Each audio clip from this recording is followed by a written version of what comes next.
ತೆಂಗಿನಕಾಯಿ ಒಂದು ತಗೊಂಡಿದ್ದೀನಿ. ಸ್ವಲ್ಪ ದೊಡ್ಡದಾಗಿರೋ ತೆಂಗಿನಕಾಯಿ ತಗೊಳ್ಳಿ. ಮತ್ತು ಮೇಲೆ ಜುಟ್ಟು ಇದ್ರ ಮೇಲೆ ಸುಗಂಧ ಹೂವು ಒಂದು 3 ಇಟ್ಬಿಟ್ಟು ದಪ್ಪ ದಾರ ತಗೋಬೇಕು. ಅಂದರೆ ಹಾರ ಎಲ್ಲ ಕಟ್ತೀವಲ್ಲ ಅಂತ ಹೊಲಿತೀವಲ್ಲ ಅಂತ ದಾರ ತಗೊಂಡು ಸೇಮ್ ಒಂದು ಸತಿ ಈ ಥರ 2 ಸತಿ ಸುತ್ತಬಿಟ್ಟು ಗಂಟು ಹಾಕ್ಕೋಬೇಕು. ಮತ್ತು ಅದ್ರ ಕೆಳಗಡೆನೆ ಮತ್ತೆ 3 ಇಟ್ಬಿಟ್ಟು ಸುತ್ತಾ ಇದ್ದೀನಿ ನೋಡಿ. ಈ ಥರ ದಾರ ಹಿಂಗೆ ಸುತ್ತಕೊಂಡು ಬರಬೇಕು. ಸುತ್ತಲೂ ಸೇಮ್ 3 ಹೂವು ಇಡಬೇಕು. ಅದ್ರ ಕೆಳಗಡೆ ಇನ್ನೂ 3 ಹೂವು ಇಟ್ಬಿಟ್ಟು ಹಿಂಗೆ ಸುತ್ತಕೊಂಡು ಬರಬೇಕು. ನಾನು ವಿಡಿಯೋದಲ್ಲಿ ತೋರಿಸ್ತಾ ಇದ್ದೀನಲ್ಲ. ಮತ್ತು ಕೆಳಗಡೆ ಆ ಗ್ರೀನ್ ಕಲರ್ ತೊಟ್ಟು ಬಂದಿರುತ್ತಲ್ಲ, ಇದನ್ನು ಕಟ್ ಮಾಡಿಬಿಡಿ.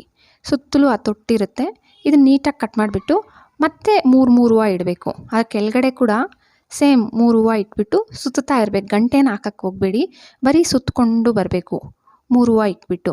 ಹಾಗೆ ಪೂರ್ತಿ ಸುತ್ತಲೂ ಸೇಮ್ ಇದೇ ಥರ 3 ಹೂವು ಇಟ್ಬಿಟ್ಟು ಸುತ್ಕೊಂಡು ಬಂದಿದ್ದೀನಿ ನೋಡಿ.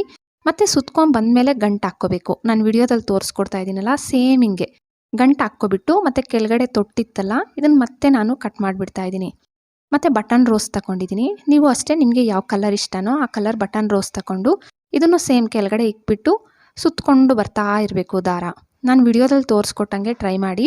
ಸುತ್ತಲೂ ಬಟನ್ ರೋಸ್ ಇಕ್ಕೊಂಡು ಬಂದಮೇಲೆ ಮತ್ತೆ ಗಂಟು ಹಾಕ್ಕೊತಾ ಇದ್ದೀನಿ ನೋಡಿ. ವಿಡಿಯೋದಲ್ಲಿ ನಾನು ತೋರಿಸ್ಕೊಟ್ಟಂಗೆ ನೀವು 2 ರಿಂದ 3 ಗಂಟು ಹಾಕ್ಕೊಳ್ಳಿ, ಬಂದುಬಿಡ್ತೀರಾ. ಗಂಟು ಹಾಕ್ಬಿಟ್ಟ ಮೇಲೆ ಮತ್ತು ಎಕ್ಸ್ಟ್ರಾ ದಾರ ಇತ್ತಲ್ಲ, ಇದನ್ನು ಕತ್ರಿಯಲ್ಲಿ ಕಟ್ ಮಾಡಿಬಿಡಿ ನೋಡಿ. ಕತ್ರಿಯಲ್ಲಿ ನೀಟಾಗಿ ಕಟ್ ಮಾಡಿಬಿಟ್ಟಿದ್ದೀನಿ. ಒಂದು ಚಿಕ್ಕ ಬಟ್ಲು ತಗೊಳ್ಳಿ. ಇದ್ರೊಳಗೆ ಸ್ವಲ್ಪ ಅರಿಶಿನ ಹಾಕ್ಕೊಂಡಿದ್ದೀನಿ. ಸ್ವಲ್ಪ ನೀರು ಹಾಕ್ಕೊಂಡು ಕಲಿಸ್ಕೊಳ್ಳಿ. ಜಾಸ್ತಿ ಗಟ್ಟಿಯಾಗೂ ಇರಬಾರ್ದು, ಜಾಸ್ತಿ ನೀರಾಗೂ ಇರಬಾರ್ದು. ಹಂಗೆ ಕಲಿಸ್ಕೊಂಡು ತೆಂಗಿನಕಾಯಿಗೆ ಹಚ್ಕೊತಾ ಇದ್ದೀನಿ ನೋಡಿ. ಸ್ವಲ್ಪ ದಪ್ಪಕ್ಕೆ ಹಚ್ಕೊಂಡು ಮತ್ತು ಐಲೈನರ್ ಅಂತೂ ಸಾಮಾನ್ಯವಾಗಿದ್ದೇ ಇರುತ್ತಲ್ಲ, ಐಬ್ರೋಸ್ ಬರ್ಕೊತಾ ಇದ್ದೀನಿ. ನಾನು ಸಿಂಪಲ್ಲಾಗಿ ನಾವು ಲಕ್ಷ್ಮಿ ಹಬ್ಬಕ್ಕೆ ಡೆಕೋರೇಟ್ ಮಾಡೋದು ತೋರಿಸ್ತಾ ಇದ್ದೀನಿ ನೋಡಿ. ನೀವು ಸಿಂಪಲ್ಲಾಗಿ ನಾವು ಐಬ್ರೋಸು ಮೂಗು ಎಲ್ಲ ನಾವೇ ಬರ್ಕೋಬೋದು. ಮತ್ತು ನಿಮಗೆ ಇನ್ನೂ ಡೆಕೋರೇಟ್ ಮಾಡಬೇಕಂದ್ರೆ ಇದೆಲ್ಲ ಇದ್ದರೆ ಬೇಕಾದರೆ ನೋಡಿ ಸಿಂಪಲ್ಲಾಗಿ ಮಾಡ್ಕೋಬೋದು. ಇಲ್ಲ ನಮ್ಮ ಮನೇಲಿ ಇವೇನಿಲ್ಲ ಅಂದರೆ ನೀವು ಐಬ್ರೋಸ್ ಎಲ್ಲ ಐಲೈನರಲ್ಲಿ ನೀಟಾಗಿ ಬರ್ಕೋಬೋದು, ಹಂಗೂ ಚೆನ್ನಾಗಿರುತ್ತೆ. ಮತ್ತು ತುಟಿಗಷ್ಟೇ ನಾನು ಮಕ್ಕಳದು ವಾಟರ್ ಪೇಂಟ್ ಇತ್ತು, ಆ ಬಟ್ಸಲ್ಲಿ ತುಟಿ ಥರ ಮಾಡ್ಕೊಂಡಿದ್ದೀನಿ. ನೋಡಿದ್ರಲ್ಲ ಸಿಂಪಲ್ಲಾಗಿ ಎಷ್ಟು ಚೆನ್ನಾಗಿದೆಯೋ. ಹೂ ಕಟ್ಟೋದೇ ಬರಲ್ಲ ಅಕ್ಕ, ನಮಗೆ ಬಿಗಿನರ್ಸ್ಗೆ ಏನಾಗುತ್ತೆ ಹೂ ಕಟ್ಟೋದೇ ಬರಲ್ಲ ಅಂಥವ್ರಿಗೆ ಈ ಟಿಪ್ಸು. ಬಟ್ಟೆ ಎಲ್ಲ ತಂದಾಗ ಅದರೊಳಗಡೆ ಈ ಥರ ಪೇಪರ್ ಬಂದಿರುತ್ತಲ್ಲ, ಅದೇ ಪೇಪರ್ನ 2 ಪೀಸ್ ಕಟ್ ಮಾಡ್ಕೊಂಡಿದ್ದೀನಿ. 2 ಈಕ್ವಲಾಗಿ ಕಟ್ ಮಾಡ್ಕೋಬೇಕು. Stapler ಪಿನ್ನಲ್ಲಿ pin ಮಾಡ್ಕೊಬಿಡಿ. ಮತ್ತು ಡಬಲ್ ಟೇಪ್ ಮೆಸ್ಬಿಡಬೇಕು 2 ಸೈಡು. ಸೇಮ್ ಅದೆಷ್ಟು ಪೇಪರ್ ಇದೆಯಲ್ಲ ಅಷ್ಟುದ್ದಕ್ಕೆ ಈ ಡಬಲ್ ಟೇಪ್ ಮೆಸ್ಬಿಟ್ಟು ಕಟ್ ಮಾಡಿಬಿಡಿ ನೋಡಿ. 2 ಸೈಡು ಈಕ್ವಲಾಗಿ ಮೆತ್ಸ್ಕೊಬಿಡ್ಬೇಕು. ನಿಮ್ಮ ಫೋಟೋ ಎಷ್ಟಿದೆಯೋ ನೋಡ್ಕೋಬೇಕು ನೀವು.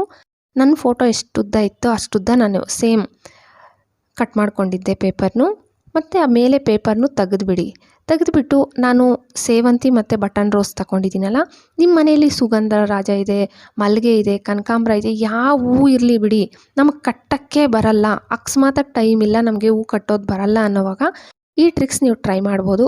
ಒಂದು ಸೇವಂತಿ ಒಂದು ಬಟನ್ ರೋಸ್ ಇಟ್ಕೊಂಡು ಹೋಗ್ತಾ ಇದ್ದೀನಲ್ಲ, ಸೇಮ್ ಹಿಂಗೆ ಇಟ್ಬಿಟ್ಟು ನಿಮ್ಮ ಫೋಟೋಸ್ಗೆ ಹಾಕ್ಬೋದು ನೋಡಿ.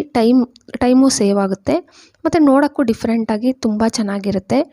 ಟ್ರೈ ಮಾಡಿ ನೋಡಿ ಈ ಟ್ರಿಕ್ಸ್ ಕೂಡ. ವೇಸ್ಟ್ ಅಂತೂ ಸಾಮಾನ್ಯವಾಗಿ ಎಲ್ಲರ ಮನೆಯಲ್ಲಿ ಇರುತ್ತಲ್ವಾ. ನೀವು ಈ ಸ್ಟ್ರೈನರ್ ಸ್ಪೂನ್ ತಗೊಂಡು ನಾನು ಉಲ್ಲನ್ ದಾರದಲ್ಲಿ ಆ ಹೋಲು ಕೆಳಗಡೆ ಒಂದು ಮತ್ತು ಮಧ್ಯದಲ್ಲಿ ಹೋಲ್ ಬಂದಿತ್ತಲ್ಲ, ಡಬಲ್ ದಾರ ತಗೊಂಡು ಗಂಟು ಹಾಕ್ಕೊತಾ ಇದ್ದೀನಿ ಮೇಲೆ. ಸೇಮ್ ಹಿಂಗೆ ಗಂಟು ಹಾಕ್ಕೋಬೇಕು. ಈ ಥರ ನೀವು ದಾರ ಹಾಕ್ಕೊಳ್ಳೋದ್ರಿಂದ ಚೆನ್ನಾಗಿ ಹೂ ಪೋಣಿಸ್ಬೋದು.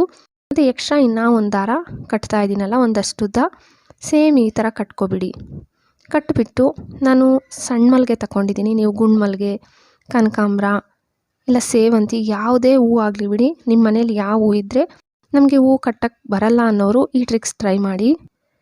ಹೂವು ಸಣ್ಣ ಮಲ್ಲಿಗೆ ಮತ್ತು ಎಲೆ ತಗೊಂಡಿದ್ದೀನಿ. ನಮ್ಮ ಮನೆ ಹತ್ರ ಇರೋ ಮರದಲ್ಲಿ ನಾನು ಎಲೆ ತಗೊಂಡೆ. ಇದು ಒಂಥರ ಡಿಫ್ರೆಂಟ್ ಆಗಿರುತ್ತೆ ನೋಡಿ. 2 ಹೂವು ಮತ್ತು ಎಲೆ ಸ್ವಲ್ಪ ಮುರಿದ್ಬಿಟ್ಟು ಎಲೆ ಇಡಬೇಕು. ಈ ಥರ ಅಂದರೆ ಡಿಫ್ರೆಂಟಾಗಿ ಕಾಣಿಸ್ಲಿ ಅಂತ ನಾನು ಈ ಥರ ಪೋಣಿಸ್ಕೊಂಡು ಬರ್ತಾಯಿದ್ದೀನಿ. ನೀವು ಬೇಕಾದರೆ ಗರಿಕೆ ತಗೋಬೋದು, ಇಲ್ಲ ರೋಸ್ ಪೆಟಲ್ಸ್ ಇದೆ ಅಂದರೆ ರೋಸ್ ಪೆಟಲ್ಸು ಸೇರಿಸ್ಕೊಂಡು ಬರ್ಬೋದು. ಅಂದರೆ ಕಾಮನ್ನಾಗಿ ನಾವು ಒಂದೇ ಥರ ಹೂ ಪೋಣಿಸ್ತೀವಲ್ಲ, ಅದ್ರ ಬದಲು ಡಿಫ್ರೆಂಟಾಗಿ ಟ್ರೈ ಮಾಡ್ಬೋದು. ಗರಿಕೆನೂ ಅಷ್ಟೇ ಚಿಕ್ಕದಾಗಿ ಕಟ್ ಮಾಡಿಬಿಟ್ಟು ಗಣೇಶ ಇವಾಗ ಪೂಜೆಗೆಲ್ಲ ಗಣೇಶ ಫೋಟೋಗೆ ಹಾಕ್ತೀವಿ ಅಂದಾಗ ಚಿಕ್ಕದಾಗಿ ಗರಿಕೆ, ಇವಾಗ 2 ಗರಿಕೆ ಇಟ್ಟಿನೂ ಪೋಣಿಸ್ಬೋದು. ಇಲ್ಲ ರೋಸ್ ಪೆಟಲ್ಸು ಪಿಂಕು ಬೇರೆ ಮೆರೂನ್ ಯಾವ ಕಲರ್ ಇದೆಯೋ ಇದನ್ನಾದರೂ, ಇಲ್ಲ ಬೇವಿನ ಸೊಪ್ಪು ಇರುತ್ತಲ್ಲ, ಬೇವಿನ ಸೊಪ್ಪು ಸುತ್ತು ಬಿಟ್ಟು ಈ ಥರ ಸೇಮ್ ನಾನು ಎಲೆ ಹೆಂಗಿಡ್ತಾ ಇದ್ದೀನಿ, ನೀವು ಬೇವಿನ ಸೊಪ್ಪು ಈ ಥರ ಸುತ್ತುಬಿಟ್ಟು ಆ ಬೇವಿನ ಸೊಪ್ಪು ಮೇಲೆ 2 ಹೂವು ಇಟ್ಬಿಟ್ಟು ಈ ಥರ ಪೋಣಿಸ್ಕೊಂಡು ಬರ್ಬೋದು. ಡಿಫ್ರೆಂಟಾಗಿ ಕಾಣಿಸುತ್ತೆ. ಟ್ರೈ ಮಾಡಿ. ನಾನು ಎಲೆ ಇಟ್ಟಿದ್ದೀನಿ ಅಂತ ಎಲೆನೇ ಇಡಬೇಕಂತೇನಿಲ್ಲ. ಕಾಮನ್ನಾಗಿ ನಾವು ಏನು ಮಾಡ್ತೀವಿ, ಕನಕಾಂಬರ ಸಣ್ಣ ಮಲ್ಲಿಗೆ ಇಲ್ಲ ಕನಕಾಂಬರ ಗುಂಡು ಮಲ್ಲಿಗೆ ಹಂಗೆ ಕಟ್ಕೊತೀವಲ್ಲ ದೇವ್ರ ಫೋಟೋಗಾಗಲಿ ನಾವು ಮುಡ್ಕೊಳ್ಳೋಕ್ಕಾಗಲಿ ಇದೊಂಥರ ಡಿಫ್ರೆಂಟ್ ಆಗಿರುತ್ತೆ ಅಂತ ಟ್ರೈ ಮಾಡಿದೆ. ನೀವು ಒಂದ್ಸತಿ ಟ್ರೈ ಮಾಡಿ ನೋಡಿ. ಫೋಟೋಗಳಿಗೆಲ್ಲ ಹಾಕೋಕ್ಕಂತೂ ಗರಿಕೆ, ಸಣ್ಣ ಮಲ್ಲಿಗೆ, ಗರಿಕೆ, ಗುಂಡು ಮಲ್ಲಿಗೆ ಯಾವುದಾದ್ರು ಇಲ್ಲ ಸೇವಂತಿ ಯಾವುದೂ ಇದ್ದರೆ ಅದ್ರ ಜೊತೆ ಈ ಥರ ಎಲೆ ಜೊತೆ ಕಟ್ಟಿಬಿಟ್ಟು ನೋಡಿ, ತುಂಬ ಚೆನ್ನಾಗಿ ಕಾಣಿಸುತ್ತೆ. ಕಾಮನ್ನಾಗಿ ಇವಾಗ ಹೂವು ಕೈಯಲ್ಲಿ ಕಟ್ಟಕ್ಕೆ ಬರಲ್ಲ ಅನ್ನೋರಿಗೆ ಇದು ತುಂಬಾ ಸುಲಭ. ನೋಡಿ 2 ಹೂ ಇಡಬೇಕು. ಈ ದಾರನ ಆ ಕಡೆ ಹಾಕಿ ಕೆಳಗಡೆಯಿಂದ ಎಳಿತಾ ಇದ್ದರೆ ಗಂಟು ಬೀಳ್ತಾ ಇರುತ್ತೆ.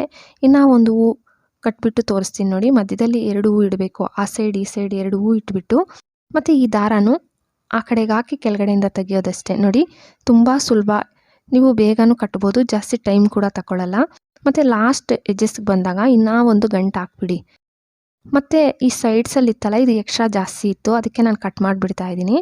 ನಿಮಗೂ ಜಾಸ್ತಿ ಇದೆ ಅನಿಸಿದ್ರೆ ಸೈಡ್ಸ್ ಎಲ್ಲ ನಿಮ್ಗೆ ಎಷ್ಟೆಷ್ಟು ಬೇಕೋ ಅಷ್ಟು ಕಟ್ ಮಾಡಿಬಿಡಿ. ನೋಡಿ 2 ಸೈಡು ಸೇಮ್ ಇದೇ ಥರನೇ ಕಟ್ ಮಾಡ್ಕೋಬೇಕು.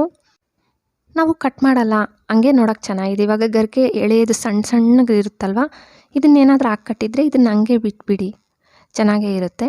ನಾನು 2 ಸೈಡ್ ಕಟ್ ಮಾಡಿಬಿಟ್ಟೆ. ಮತ್ತು ತಿರುಗಿಸ್ಬಿಟ್ಟು ಮಧ್ಯದಲ್ಲಿ ದಾರ ಕಟ್ ಮಾಡಿಬಿಟ್ಟು ಮತ್ತು ಎಕ್ಸ್ಟ್ರಾ ಸೈಡಲ್ಲಿ ದಾರ ಬಿಟ್ಟಿರ್ತೀವಲ್ಲ, ಇದು ಸ್ವಲ್ಪ ಎಕ್ಸ್ಟ್ರಾ ಸ್ವಲ್ಪ ಈ ಕಡೆ ಇತ್ತು, ಅದನ್ನು ಕಟ್ ಮಾಡಿಬಿಟ್ಟೆ. ನೋಡ್ತಾ ಇದ್ದೀರಲ್ಲ ಡಿಫ್ರೆಂಟಾಗಿ. ಇವಾಗ ಕಾಮನ್ನಾಗಿ ನಾವು ಒಂದೇ ಥರ ಕಟ್ಟೋ ಬದಲು ಡಿಫ್ರೆಂಟಾಗಿ ಈ ಥರ ಕಟ್ಬೋದು. ನೋಡೋಕ್ಕೆ ಚೆನ್ನಾಗಿರುತ್ತೆ ಫೋಟೋಸ್ಗೆಲ್ಲ ಹಾಕೋಕ್ಕೆ. ಟ್ರೈ ಮಾಡಿ. ವಿಡಿಯೋ ಇಷ್ಟ ಆದರೆ ಪ್ಲೀಸ್ ಲೈಕ್ ಕೊಡಿ. ಹಾಗೆ ಸಬ್ಸ್ಕ್ರೈಬ್ ಮಾಡಿಕೊಂಡು ನಿಮ್ಮ ಫ್ಯಾಮಿಲಿ ಫ್ರೆಂಡ್ಸ್ಗೆ ಶೇರ್ ಮಾಡೋದು ಮರಿಲೇಬೇಡಿ. Thank you friends.